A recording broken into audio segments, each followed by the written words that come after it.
ধরুন সারাক্ষণ ফেসবুক আর ইউটিউব ভালোই লাগে না ব্যাংক সবসময় ফেসবুক আর ইউটিউব দেখতে, বিরক্ত লেগে যাচ্ছে বারবার ফোন ঘাটতে।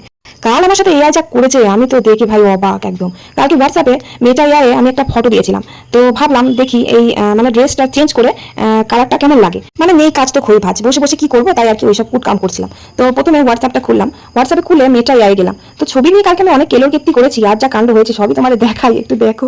সবাই দেখছি এই মেয়েটা এআই ছবি দিচ্ছে দিয়ে আর কি শাড়ির কালার চেঞ্জ করছে, তারপর নানা রকমের নানান কীর্তি হচ্ছে। তো ভাবলাম আমি একবার ট্রাই করে দেখি না কেন। তো আমি একটা ছবি এই যে দিয়েছি, দিয়ে লিখেছি যে আমার এই নাইটিটা চেঞ্জ করে যাতে একটা শাড়ি হয় রেড কালার, তো কিন্তু হয়নি। তো তারপরে আমি ভাবলাম যে নাইটি দিলে হয়তো হবে না, শাড়ি পরা ছবি দিতে হবে। তো একটা শাড়ি পরা রেড কালারের ছবি দিয়েছি, দিয়ে বলেছি যে রিমুভ রেড শাড়ি আর অ্যাড ব্ল্যাক শাড়ি। এই যে দেখো সব ঠিক আছে, কিন্তু আমার আঙুলগুলো কোথায় গেল ভাই?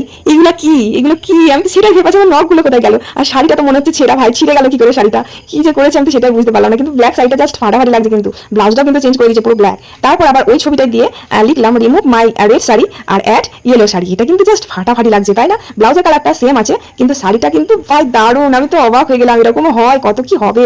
মানে ইন্টারনেটের যুগে যে আর কত কি দেখতে হবে কে জানে। যাই হোক, তারপর আমি আবার ওই ছবিটা দিয়েছি, যে ছাতা নিয়ে নাইটি পরে ছবিটা লিখেছি remove my umbrella add my husband. এখানে ছাতাটা ওধাও করে দিয়েছি, কিন্তু আমার হাজবেন্ডকে খুঁজে পাইনি। কি করে দেবে, কোনো ছবি না থাকলে কি করে দেবে? যাই হোক, আর পিছনের গাছপালাগুলো বেশ এডিটিং করে দিয়ে দিয়েছে, জানি না কি করে করেছে।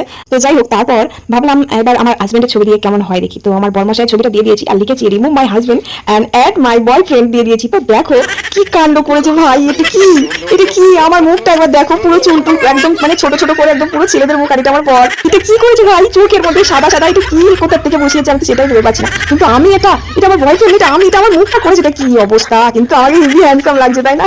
এটা যদি প্যান্ট শার্ট পরে থাকতাম পুরো ছেলে লাগতো, শাড়ি পরে আছি তো তাই একটু অর্ডার লাগছে। তারপর আমি আমার আরেকটা ছবি দিয়েছি, যেখানে আমার হাতে আর কি আমার ফোনটা ছিল।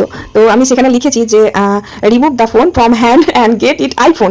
মানে আর কি আমার ফোনটা আইফোন কখনো তো কিনতে পারবো কি জানি না, তাহলে এটা আইফোন হয় কিনা দেখি। উমা দেখো, তোমরা দেখো এটা কি আইফোন লাগছে?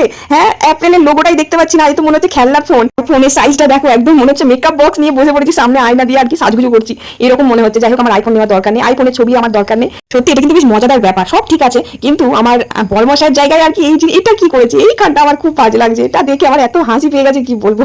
তোমরাই বলো কমেন্টে এটা কি ছিল ভাই। তোমরা যদি যারা ট্রাই না করে দেখো তাহলে একবার করে দেখো, দারুণ হাসি। সত্যি আমি তো ভেবেই অবাক হয়ে গেলাম, এটা কি ছিল। এইসব করার পর আমি ভাবছি আমার থোপ এটা কি ছেলেদের মতন দেখতে নাকি? মেয়েটাই আমার মুখটা কেন ছেলেদের মতন করে দিল, চুলগুলো ছোট ছোট করে দিয়ে কি করলো আমার মুখের ওপর। হ্যাঁ, আমি তো অবাক হয়ে গেলাম দেখে, সত্যি থোপ এটা কি ছেলেদের মতন নাকি সেটাই ভেবে পাচ্ছি না। যাই হোক, তো একটা নতুন জিনিস ট্রাই করলাম, বেশ ভালোই লাগলো।